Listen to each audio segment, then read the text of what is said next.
Good evening. Welcome to another edition of My Political Truth. My name is Jerry Tomchinsky, and tonight I have a very special guest, the first Republican candidate to make an announcement for New York City Mayor, Bill Pepitone.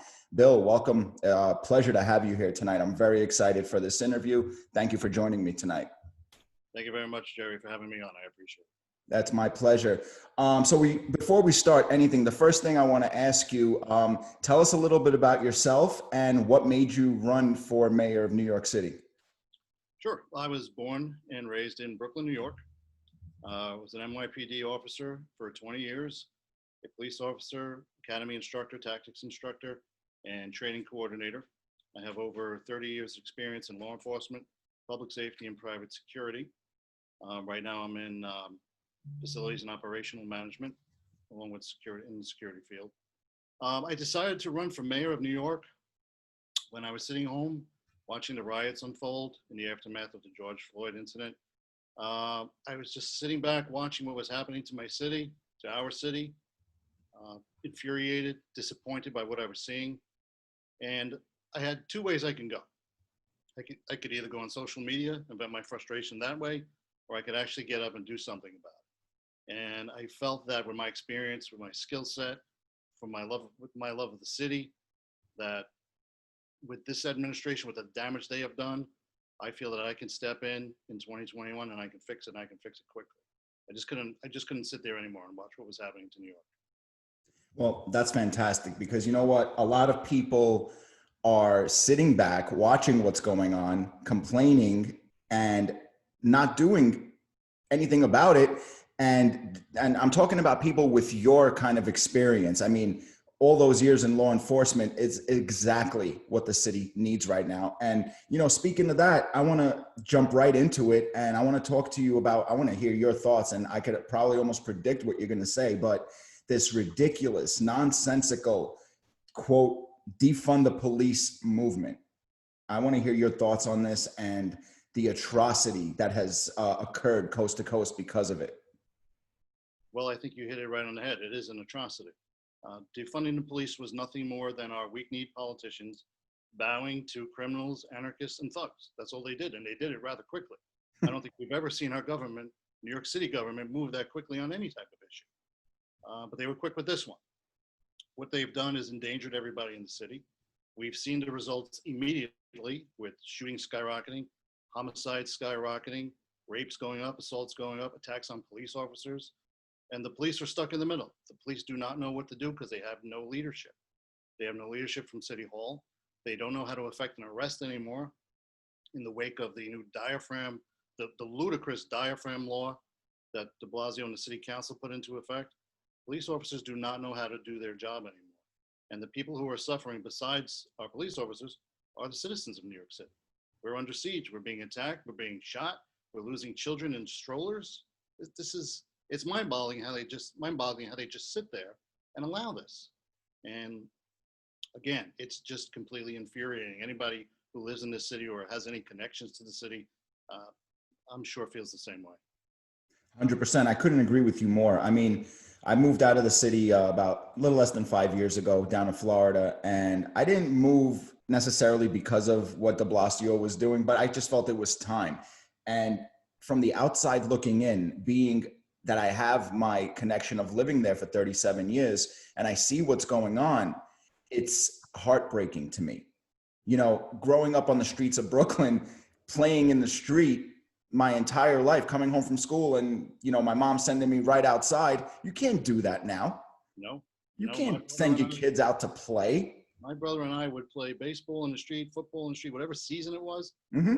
right till night, in front of the house, down the block, at the basketball courts, whatever it was. We were out all day long. You can't do that anymore. No, you Children can't, because you don't know when a stray is going to come and hit you in the right between the eyes. It's just saying it out loud makes me sick, Bill. It's devastating to me. Now, if elected, and I love your stance, I love that you support law enforcement. If elected, what would you do to improve what's going on with law enforcement, considering that you have an all communist city council to battle with as well? That is going to be a battle, and I'm willing to undertake that battle with the city council. The first thing we have to do to restore law and order and safety and security to our city and to our streets is we have to go back to the broken windows theory of policing, which was successful under Mayor Giuliani, successful under Commissioner Brad and Commissioner Carrick and those who follow. We have to start enforcing, we start by enforcing low-level quality of life crimes. Now, I know broken windows has been controversial, but we've seen it play out right in front of our eyes right here in the city. The de Blasio administration has ignored low-level crimes such as public intoxication, public urinating, fare evasion, loitering, graffiti. They've allowed that to go on, and it has acted as a gateway to more violent crimes. We've seen it happen right before our eyes. We have to go back to the broken windows theories of policing that was successful under Mayor Giuliani. That's the first step. We have to re-implement the street crime units, the effective, aggressive policing units that take guns and criminals off the street. We have to bring back street crime. We have to bring back borough and precinct level anti-crime. We have to invest more, instead of defunding, we have to invest more in our counterterrorism to go after domestic terrorists such as Antifa. Use those resources to identify who these people are. And if they commit crimes in our city, we find them, we arrest them, and we push our DAs to prosecute fully. Those are the first steps we would take. I mean, that sounds like a great start. And, you know, you just brought up the DAs. I firmly believe that the DAs are completely in cahoots with City Hall. And It appears that way, absolutely, by their it's, actions. it's unbelievable, especially this joke of a move that Letitia James goes and pulls with suing the NRA right around election time. I mean, she says that she's nonpartisan, but who is she really fooling, honestly? Who is she really fooling with that It move? was a grandstanding act right before the election against a very powerful Trump donor. And once again, they're going after our Second Amendment rights. Mhm. Every day we lose more and more of our rights in this country. And that was just another attempt to go after our rights. Yeah, and what people fail to recognize, especially the people that I think the problem with this country right now is that we have the moderates that, I guess if there are any moderates left, it doesn't seem like there are, but I'm sure there's still a handful of moderates that their hate for Trump is so deep and so blinding that they won't even give it a chance to even look up his record, because his record is exceptional. President Trump's record is exceptional, but you won't hear about it on the Communist News Network or MSDNC or any of those channels. And speaking from experience with having friends on both sides of the aisle, I asked somebody today, as a matter of fact, they said, oh, I hate President Trump. I said, okay, that's fair. Tell me why. That was about 7 hours ago. I'm still waiting for an answer, Bill. I understand that. I get a lot of that too. I'll get a lot of people going after my policies and my thoughts on Facebook. And when I counter them with a reasonable argument, they disappear. Of course. Or they block you. Or they exactly. Moving right along, another topic that's very important to the city of New York is education, and this nonsense going on with the teachers union, and they are really, really showing their face right now. Do you think that because of this plandemic, is what I like to call it, is it going to make blended learning a permanent thing? What do you think is going to happen? Because I don't like this blended learning. I don't like these new terminologies. What do you think about that? I don't know if we can say the word permanent about anything regarding this virus right now. We just don't know enough about it. Or we're not being told enough about it. There's so much mistrust, so much misinformation that's gone back and forth. I think right now, blending learning is here to stay for this time period. Children's safety and health comes first. The teacher's safety and health comes first, of course. We have to look at that. We have to also realize that parents work. Parents can't afford childcare, or they don't have access to childcare. It's a very, very difficult situation. I don't want to look that far down the road. I certainly don't want to use the word permanent. I believe blending learning is here for the very near future. I don't like it. I also believe that children should be in school for the socialization part, which is so important in young lives. But again, I understand the safety aspect, and we just need more answers. And maybe in time we'll get them. I'm hoping we do, because we haven't gotten a lot over the past 5 or 6 months. No, I agree 100%. I mean, I couldn't have said it better. You know, being that New Yorkers demand results usually, and it doesn't seem like they're demanding results from de Blasio because he's gotten no results. My question to you is, how do you work under constant stress and time constraints? Well, me personally, I've been under constant stress and time constraints for quite a while. Being a police officer, you're constantly under stress. Even at times during downtime, you know, in a second, there could be the most stressful life or death situation could just pop up right in front of you. So I've dealt with that before. I was a 9/11 first responder. I was there when the buildings fell. So I know how to react under stress, just like every other first responder who was there and sacrificed so much. As far as time constraints, I worked in the private sector. I've dealt with deadlines. Uh, I've always been the one person who's kept a cool head and been reasonable when everything was falling apart.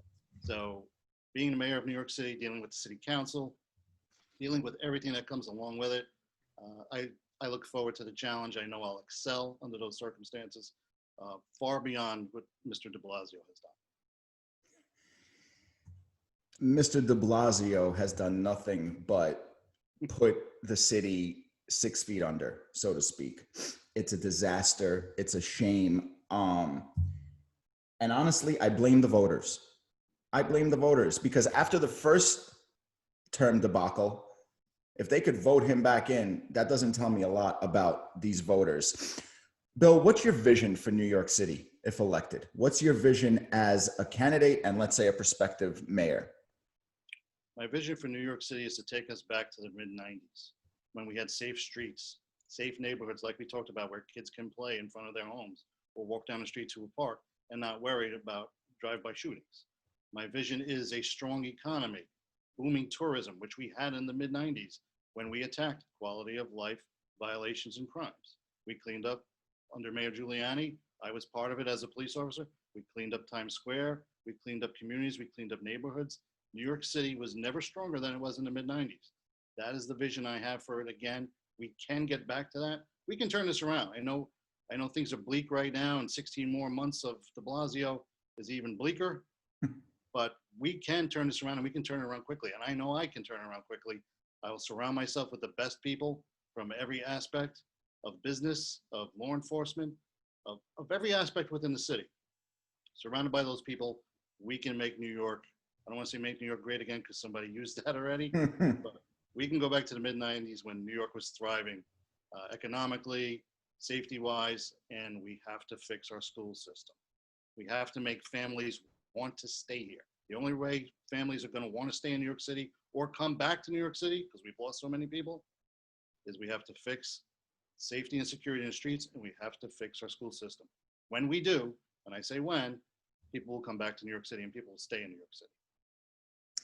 And that's exactly what Cuomo and de Blasio are doing now by basically begging the top 1% of New Yorkers to come back. And then you got imbeciles like AOC excoriating billionaires, talking about we need to tax them this and we need to tax them that.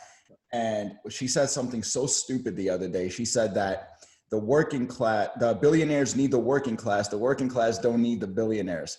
And I'm thinking, who creates the jobs for the working class? Right, of course. Nothing she says makes sense at this point. No, zero, nothing at all. And I hope the voters speak out loudly against that in November. I pray that they do. I got a question. Being that you're, obviously in New York full time, I'm not. I got my brother up there, my parents, but being that you're like the boots on the ground in New York, and I'm sure you have a lot of liberal friends like I do, what are the Democrats, people that voted de Blasio, and what's their opinions about what's going on in the city now and how dangerous it's become and how completely incompetently the city's running? What did the Democrats that voted this guy in have to say? Well, I think you're starting to see a turn now. I think you see what's going on the Upper West Side, where you have homeless people, you have pedophiles, sex offenders, laying in the streets, accosting people, harassing mothers with babies. A lot of these people voted for de Blasio, both times. And now that it's in their backyard, now that it's on their front steps, now they're realizing that they made a mistake. Mm-hmm. And I think they're starting to say, this can't go on anymore. Or they're going to leave New York, which we don't want, obviously. Of course not. But Yeah. they're starting to see that they made a mistake and they don't want this. They don't want this in their backyard. And that's usually when people open their eyes and realize what's going on. And I think a lot of these people who usually just pull the lever and vote party line, I don't think they're going to do the same thing in November 2021. I certainly hope not. Again, he has 16 months to do a lot more destruction to this city. That's what makes me nervous, you know. What makes us all nervous, sure. And it really is upsetting that there has to be collateral damage for people to open their eyes. And I think we're so far beyond collateral damage, the kids that have been killed. And you know what? If an adult gets killed, it's sad. Any life lost is sad. But when I hear about infants, toddlers, 3-year-olds, teenagers, people that haven't had a chance to even start their life getting killed, and then de Blasio goes on TV and doesn't even acknowledge it. No. It drives me crazy. Silence I start to think sometimes, am I the one that's crazy? No. Because I'm seeing all this? No, you're not. I mean, the silence after that poor 1-year-old was shot and killed, the silence from City Hall, the silence from the city council, and from certain borough presidents who voiced their acceptance for defunding the police. Mm-hmm. I mean, it was, how do you do that as a human being? Forget being a politician. As a human being, how do you not feel for that family? And to not say anything, to not condemn those actions, that was a condemnation of the New York City government right there. Without a doubt, I couldn't agree with you more. I got just one more question, and this is going to be on national politics. Right before we came on, about an hour or so ago, Mr. Biden announced his running mate pick, Kamala Harris. Let me hear your thoughts on that. I'm doing my live here in the next hour, and I'll be giving my thoughts on that, but I'd like to hear what you have to say about that. Well, I wasn't surprised. Joe Biden has gone far left. He's gone the socialist progressive route in trying to win this election from his basement. So Kamala Harris was the likely choice. She's another progressive. She's another anti-law enforcement, as Joe Biden has showed himself to be. So I wasn't surprised by the pick. We all have our thoughts about what's going to happen. God forbid if Mr. Biden wins the election, and what's going to happen right after that, who's going to step in. Mm-hmm. You know, I'm not a conspiracy theorist, but I think we all see the writing on the wall. Yeah. Again, he doesn't have the cognitive abilities to do this on a daily basis. He can't even take a question from the press. I don't think he's taken a question in over 3 months. No. So it's obvious what the Democrat plan has been for quite a while. It's playing out right in front of us. All I can say is everybody has to get out and vote in November and vote for Donald Trump. I couldn't agree with you more, Bill. Might be unrecognizable in a couple of years. 100%. I think, and that's when I think the silent majority is going to be heard. I think, you know, we're the type of people, and when I say we, I mean conservatives, Republicans, whatever you want to call us, the common sense party. Because what's going on the other side is a complete lack of common sense and a complete caring for our country. But if we don't step up in huge numbers, we're going to see something happen to this country that we never thought would happen. And I don't even want to say it out loud to put it in the universe, you know? I know there's a lot at stake this November. Absolutely. Bill, I want to thank you so much for joining me today. Been a pleasure. Again, I imagine we're going to speak a few more times before the election, before primaries. I would love to have you on when other Republican candidates make their announcement. And this was a lot of fun, and this will be posted on all of the My Political Truth platforms. I will send it over to you. You could put it on any platform you want. I want this getting out there. I want people to hear what a real mayor should sound like.